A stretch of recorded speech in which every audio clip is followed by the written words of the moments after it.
Ladies and gentlemen, good day and welcome to the Ahluwalia Contracts Q1 FY22 results conference call hosted by Ambit Capital. As a reminder, all participant lines will be in the listen-only mode, and there will be an opportunity for you to ask questions after the presentation concludes.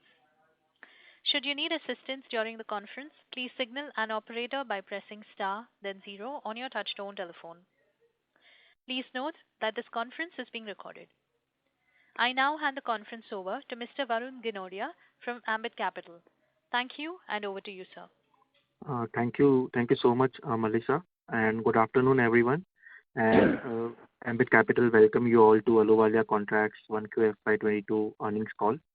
We are pleased to have from the management Mr. Shobhit Uppal, Deputy Managing Director, Mr. Vikas Ahluwalia, Director, and Mr. Satbeer Singh, Chief Financial Officer.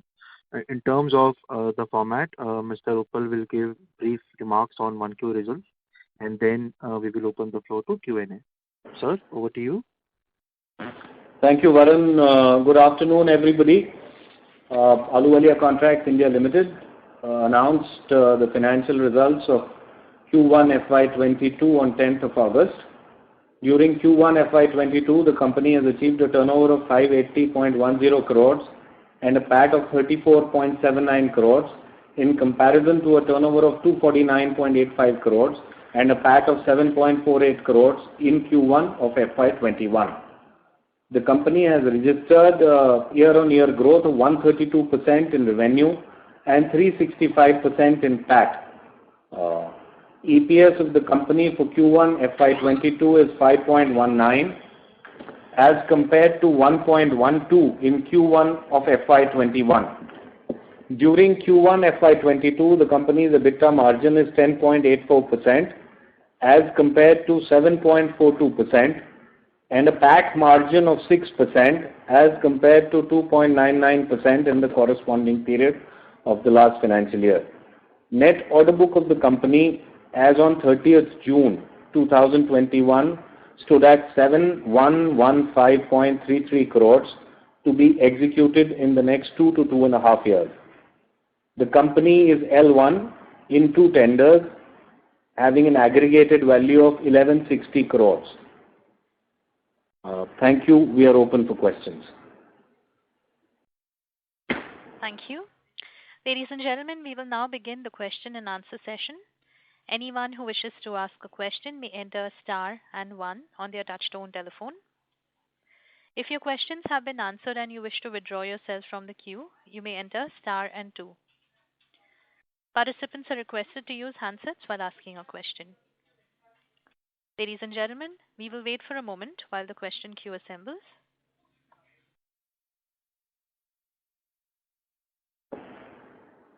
To ask a question, you may enter star and 1.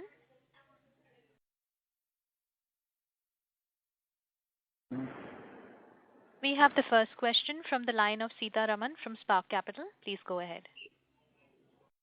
Hello. Thank you. So my first question is, what is the big pipeline that you see across for the rest of the year? Yeah, Mr. Sita Raman, I can barely hear you. I heard this question, but थोड़ी sound clarity नहीं है. Our tenders that we have submitted are about 6,500 crores. Submitted or under submission. Okay. And then now you are able to hear me, sir? Hello? Yeah, I can. But the voice is a little muffled. Okay, and for me it is clear. Okay. I am also off the speaker. Hello. Are you using? Yeah. Okay, go ahead. I am also off the speaker. No. Okay. So what is the guidance that you for FY22 for FY22 that you see, and what is the capex that you are expecting to invest? I think last time around I'd given a guidance of about 2,500 crores fresh orders in this financial year. You're talking about order inflow, right? Guidance for that? Yeah, the revenue guidance also. I'd said about 15 to 20% growth. Okay. No, okay, fine. Because right now the COVID situation has also improved, so I was just asking from that front. And the EBITDA margin will be around 11 to 12%? Yes. Okay.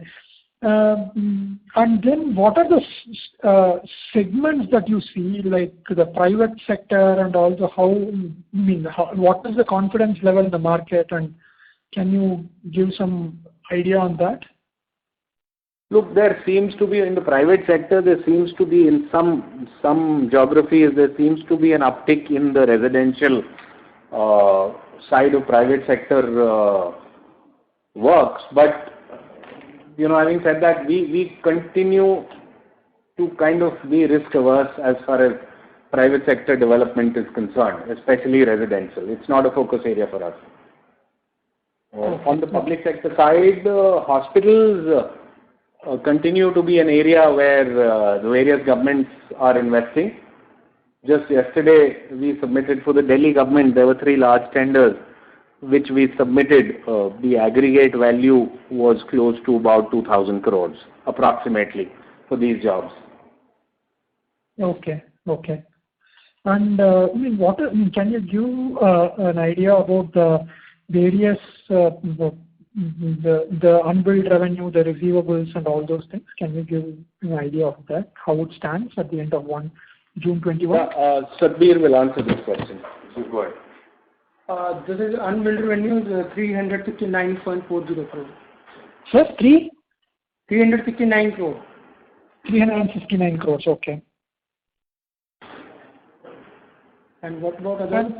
And receivables and... receivables, that is around 619 crores, including retention money of 198 crores. And mobilizations are 327 crores. Trade payables, 588 crores. Trade payables is 588 crores, okay. And is there any signs of weakness that you see in with respect to the state government, with respect to handing over projects, or with coming up with new projects because their resources... Just repeat that question, please. Not very clear. No, basically, among the state governments, do you find any of the governments stressed because of the COVID impact? It would have been Bengal is stressed. Hello? West Bengal. Oh, West Bengal is the one which is stressed with respect to... Okay. Yes. With respect to other governments? Look, the other states are also stretched, but relative. What I've said is Bengal seems to be in a slightly worse off situation post-COVID. Okay, fine, sure. Okay. Thank you, sir. Thank you. Thank you. Participants, if you have a question, you may enter star and 1. We have the next question from the line of Rikshit Khanwal from Axis Securities. Please go ahead. Hello. Yeah, hello. Hi. Hi, sir. Parikshit here from HDFC Securities. Hi, Parikshit. So, Mr. Khanwal, please use your handset. We cannot hear you clearly. Okay, just one second. Yeah, hi, Shobhit. So, Shobhit, congratulations on a good quarter. So, my first question is, was this quarter impacted in any ways in terms of margins or costs related to COVID? Because we do see improvement in margins. So, is it like a normalized margin now, or there was some impact because of the COVID-related cost? It's a loaded question. But yeah, there was an impact. I can't deny that. April and part of May, the second wave was there. So the impact obviously was there. But notwithstanding that, we have been able to achieve good results. Because on the ground, the projects didn't really stop. But yeah, the impact was there. Okay. Because the top line has also been quite good. I was expecting better than expectation. So what could have been the miss in revenues because of COVID in this quarter? So ballpark, what could potentially be the loss in revenues you could not book because of COVID-related issues? It's very difficult to give you a figure, but I can say if COVID wouldn't have been there, we've been impacted by about 10%. About 60-70 crores worth of revenues. Yeah. Okay. Just on the ordering bit, you said you already are L1 in about 1,300 crores worth of projects, 1,160 crores worth of 2 tenders. And you are also bidding for more tenders. So you are still guiding a conservative number about 2,500 crores. And I assume that Central Vista and all are still not figured out here. So if you bid for that, so do you think that this number is quite conservative? Look, there's a reason for that. The earlier question which was asked of me as to which states are impacted financially. So what we are seeing is that healthcare aside, a lot of other projects may get impacted. The tendering is happening, but 20, 30, 40% into the life cycle of a project, we are seeing that they may get impacted because the governments are stretched. So we are very wary, right? That's why it's better to be conservative going forward. Okay. Just lastly, so all this cost overruns and escalations and issues regarding one-offs which will be in coming quarter, so quarter on quarter. So is it all behind, right? Nothing, no negative surprises as of now, and maybe in the next couple of quarters. So everything is being done and dusted. Just to reiterate what you said last time. Just wanted to. Yes. Yes. Okay. Thanks, Shobhit. That's all from my side. Thank you so much. Thank you. We have the next question from the line of Nitin Arora from Axis Mutual Fund. Please go ahead. Hi, sir. Hi, Nitin. Hi. Sir, just question on the order book. Can you throw some light specifically on orders of Jammu? Because in Q3, I think that order was closer to 1,240 crores. Q4, I think we didn't get the presentation which always been given by the company in terms of order breakup. So can you throw some light how Jammu has moved in the overall backlog? And also, if you can touch base on the Bihar projects. I think that Bihar projects also in Q3 was to the tune of what you have in the order book was 640. So can you touch base on these two projects, how they are moving now of the overall backlog? Okay. Jammu, the order value is 1,253 crores, the AIIMS. Obviously, last year, the calendar year last year, it was a non-starter because of COVID. But now, I did mention in my last con call, the project is now moving ahead and moving ahead fast. I think we are now logging a monthly billing there of close to 20 crores, which will ramp up considerably in this quarter and onwards. COVID third wave not happening. But it's fully mobilized. We're moving full speed ahead on Jammu. As things stand today, we have done a billing of close to about 150 crores there. And we hope to achieve a run rate there anywhere between 25 to 30 crores per month rest of this financial year. So that answers your query as far as Jammu is concerned? Yes, sir. And what about Bihar, sir? I think that was total Bihar projects for, I think, 40 crores. How that is moving now? So Bihar is moving, but Bihar is not fully up to speed as yet. Rains are pounding that state. That is impacting our project run rate, monthly run rate. And also Bihar also seems to be stretched, so not as badly as Bengal, but yes, that's also stretched financially. But going forward, we foresee that the situation will improve there in the second half of this financial year. Basically, I was asking, wanted to know from you, is if these two bigger areas, because Central Vista, you have done a lot of billing already. And if these two doesn't move that fast, do you see a risk? But it's moving now. Jammu is moving, I told you. Got it. So you don't see a risk to at least 15% growth this year in your revenue? No. Got it, sir. Got it. And but COVID situation, if things continue to remain the way they are, I don't see any threat. Right. Sir, generally, a question on the margin. I understand, just to further take that point forward, even our projects, hospital projects in Hamirpur and Chamba have started moving now, full steam. Great to hear that, sir. Sir, generally, given our margins are closer to 10% plus in this quarter, given our 15% guidance, we'll be doing somewhat the similar revenues in the next 3 quarters, plus and minus here and there. Margins, you're still guiding 11.5%, so which optically, goes towards 11.5 consistent. You don't see that as well, given what you have done. I mean, whatever the risk or the provisions you are creating in the first quarter, you don't see much of the provisions to happen. Yeah. So, I stand by my guidance.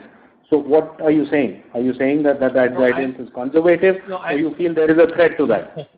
No. So I'm saying, sir, on a 580 crore top line, we are delivering 10.4. And in our past, on such top lines, we have delivered more than 12%. So I understand it's a COVID quarter. There would be some ECL provisioning would be done. So I'm just trying to understand if the top line is largely remaining the same based on your 15% growth guidance. This margins ideally you think should improve towards 11.5 in the next 3 quarters. That's the way to look at it. Yes. As I said, I'm qualifying that statement by adding that COVID situation, if everything keeps running the way it is right now, yes, I agree with you. Got it. Sir, lastly, though you touch base on the bid pipeline of 6 to 6,500 crores you have bidded, can you throw some light which are these segments, which are these orders? Is something new also we are trying to bid? That would be really helpful. Thank you, sir. So as I said, 50 to 60% of this order pipeline is hospitals. Then some of this is about 20% is commercial, and rest is institutional. Got it. Thank you so much, sir. I'll come back in the queue. Thank you. Thank you. Thank you. Before we move to the next question, we request participants to use their handsets while asking a question. We have the next question from the line of Ashish Shah from Centrum Broking. Please go ahead. So question is on the interest cost for the quarter. So we are seeing a quarter-on-quarter reduction in the interest. You should note of why it would have come off sharply on a quarter-on-quarter basis. As we mentioned in our last call, the interest costs were primarily there on account of mobilization advances. We have paid off some portion. Yeah, Satbir will give you the details. Hello. Hello? Yes. Can you hear us? Yeah, Satbir. Yes. Mobilization advance interest is 6.34 crore out of 11.47 crore, and also due to lease liability, that's interest cost that is accounted for 1.09 crore. His question is it has come down. So yeah, that's come down because of recovery of the advance. We paid off a substantial portion. Because of the unwinding of the mobilization. Okay. Yeah.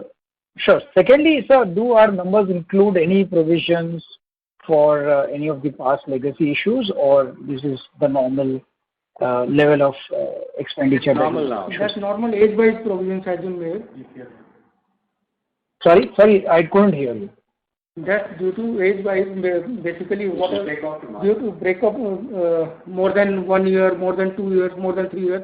According to that, percentage-wise provisioning has been made. Right, but there is nothing pertaining to the legacy. No, there is no any specific event. Got it. So lastly, what would be the cash balance as of June? That's 219 crore. Okay. Sure, sir. Thank you. Thank you. We have the next question from the line of Vibhor Singhal from PhillipCapital. Please go ahead. Good afternoon, sir. Thanks for... Good afternoon, Vibhor. And congrats on a very great set of numbers yet again. Thanks, Vibhor. So just basically wanted to get one clarity. You mentioned that you have bid for 2,000 crores of projects in Delhi. These are all hospital projects, is it? Yeah. So Delhi government came out with 3 packages yesterday. The bid was yesterday. interesting concept. These are spread over 7 locations. They want them to be built in an emergency for a potential third wave. So they want these hospitals to be completed in 6-7 months. Okay, and are these like some kind of makeshift hospitals which are going to be dismantled later on, or is it like permanent structures which are going to stay and they can probably be later converted into bigger ones or something like that? Yeah, the second part of what you're saying seems to be right. They are steel structures. They would be, I think, retained as some other. They would be converted into something else. So let's see. It's not that they'll be dismantled. Right. Got it, sir. And sir, as you mentioned, I think the execution on the Jammu AIIMS is on track. Just wanted to basically get some status update on other projects like AIIMS Kalyani, Nagpur project, and also the Alipore Stadium, and the 2 projects in Bombay. Okay, so AIIMS Kalyani and Nagpur handing over stage. I had mentioned last time that in September, October, we will be handing them over. So that's what's happening. In fact, half of the project, the academic part areas, that we've already handed over, both locations, and the main hospital block, we've already handed over 2 floors each, but complete, I think it will be completed by September end, both these jobs. As far as the auditorium is concerned, project is moving. We are logging a billing of 8-9 crores every month, but as I said, Bengal is cash strapped, but I think completion is around March. Next calendar. And the Mumbai projects? As far as Mumbai, Vikas, you want to take that question? Mumbai, yeah, hi Vibhav. Mumbai is, they started off a little slow initially because, immediately the lockdown came in and then the rains. Right. Rains were not so kind to Maharashtra this time, especially Mumbai. But now for the last 2 months, now they are on track. Sion is going to be a little slow project because it is to be done in parts. We have to make first one building, Right. and then couple of buildings are going to be demolished. Regarding the other one, which is the depot, that is now on track. So we are back on whatever time we've lost. We are going to cover it up. Right. Great to hear that, sir. Also, sir, if I could just get, there is no debt on the balance sheet, right, at the end of the quarter, as it was last quarter as well? No debt. 22 crores. Right. No, yeah, there is a small amount of debt. That's 22 crores. Satbir is clarifying, yeah. 22 crores. 22 crores. Sure, sir. Lastly, sir, just one bookkeeping thing. If I could get the order book breakup in terms of the commercial and all those numbers that you provide. This is commercial 5%, hospital 53%, and infrastructure 13%, institutional 14%, and residential also 15%. Right. And sector-wise, government 81%, private 19%. Right. And region-wise, sir, northeast, south? Region-wise, east 33%, north 45%, and west is 21%. North is 45%, right, sir? West 21%, North is 45, yes. 45, north is 45. Yeah. Okay, sure. Great, sir. So just one last, if I could just squeeze in maybe one more question. I know I've asked maybe just one more question if I could squeeze in. Sir, in terms of the order accrual, I think for the last couple of years we have been very, very strong. And as you have mentioned before, that I think the government focus on healthcare is also quite strong, which should augur well for us given our expertise in this segment. Any plans of going into the affordable housing segment, which is also seeing quite a big push from the government, or is that going to be a no-no for us? No, not in the short term. No. Not in the short term. Great. So thanks for that to the point answer, and wish you all the best, sir, as always. Thank you. Thank you so much. Thanks, sir. Thank you. We have the next question from the line of Charanjit Singh from DSP. Please go ahead. Hello, sir. Good afternoon. Hello, Charanjit. Mr. Singh, I'm sorry to interrupt. Please use your handset. Okay, just hold on. Hello, can you hear me, sir? Please go Yes, ahead. Charanjit. Yes. So, sir, congrats for a good set of numbers. Thanks. First question is, you talked about, there could be some stress in some of the state government finances. So in terms of the working capital front, how do you see things panning out? Could we see, stress on the working capital side, and how we are trying to manage that? That's my first question. So there is a bit of a stress, but we are managing it through internal accruals. In terms of the number of days, you see, how much it could inch up, and especially, generally we had followed that policy that you tend to see the payments and then deliver on the work. So how does that pan out? Because these are more state government projects which have fixed timelines, and so on overall number of working capital days. So as Sukhbir, you want to answer that? Then I'll. That's working capital days clarify has been. further. That working capital has been days has increased to 197 days if we compare to the last quarter. That's 97 days, and but there is slightly improvement in debtors days, but definitely due to increase in the unbilled revenue, that has increased because of the certification that is taking place in another 1 or 2 months. That's why there is, and due to GST, we are taking that in unbilled revenue. Otherwise, that is was part of the revenue in earlier quarter. So that's why, but there is not a major increase in working capital days. Still, that gap has been filled by our out of our internal accruals, and there is not any major increase in that also. So that's it. So, as you yourself said, like Bengal, we see the state stretch. So we have 2 projects directly with the state government. So we are monitoring the cash flow situation and executing works on the ground based on whatever the indications from state PWD. But these projects, I am confident that we'll be able to finish both these projects before the end of this year, financial year that is, because these are very visible projects and close to the powers that be. Okay, sir. So the other question is on the margin front. While I understand this is a COVID-impacted year, we had been, doing certain provisioning in the past couple of quarters. So we had seen a peak margin of more than 13%. And if we have to, just understand from a maybe a 2 years trajectory perspective for Ahluwalia Contracts, how do you see this margin trending upwards or remaining at 11.5%, 12%? If you can just give some color on that based on the order backlog which you have. Yeah. So as I mentioned last time, in about 2 years' time, 2 to 3 years' time, I expect us to be back at the peak margins that we had achieved around 2010. As far as this year is concerned, I foresee headwinds continuing to be there, the impact of COVID continuing to be there, and then cash flow issues. So that's why we have given a guideline of about 11 to 12% as far as this year is concerned. Okay, sir. And just a last question from my side is on the competition front.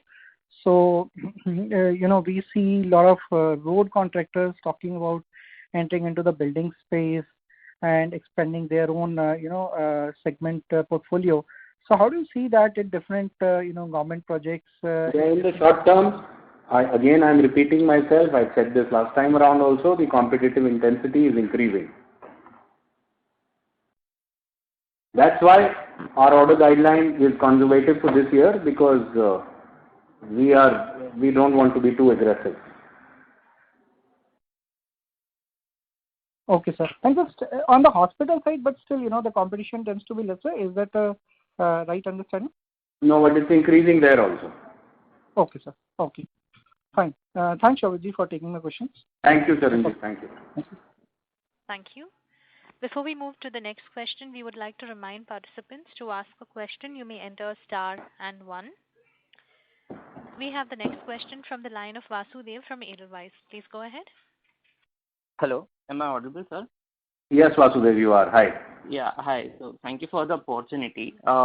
If you could help us with the capex that we did in Q1 and what is the amount that we plan to spend for the rest of the year? Okay, can you repeat the Q1 question? capex. Q1 capex. Q1 capex is 7 crores. 7 crores. And what do we plan for the remaining part of the year? It will be more or less the same every quarter. So it will be around 30 crores for the financial total year. Okay. Thank you, sir. And one last thing, if you can tell me the inventory balance that we have as on 30 June. This is 41 crores. 41 crores. Okay, and our gross debt, just to confirm, it's 22 crores, right? Yes. Okay, yeah, that's it from my side. Thank you and all the best. Thank you.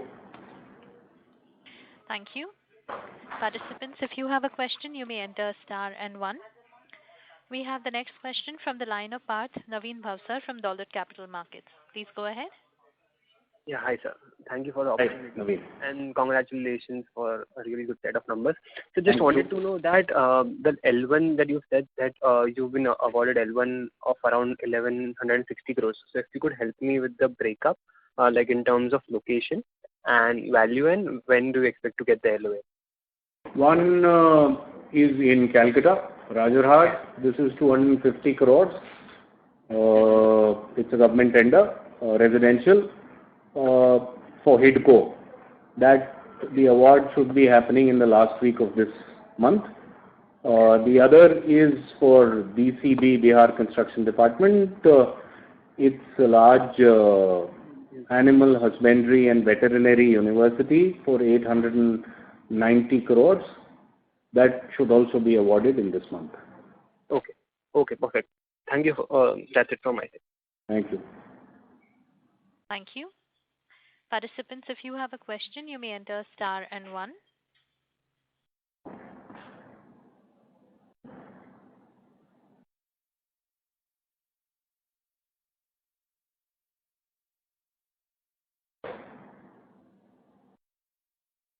As we have no further questions, I would like to hand the floor to Mr. Varun Ginodia. Please go ahead. Thank you, Melissa. Thank you so much, sir, for answering all the questions patiently.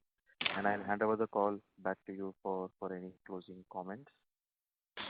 Thank you, Varun. Thank you, everybody who joined in, and look forward to interacting with all of you again in a few months' time. Thank you so much. Bye. Thank you, members of the management and Mr. Ginoria. Ladies and gentlemen, Thank you. Thank you. Thank you. Ladies and gentlemen, on behalf of Ambit Capital, that concludes this conference. Thank you for joining us, and you may now disconnect your lines. Thank you. Thank you.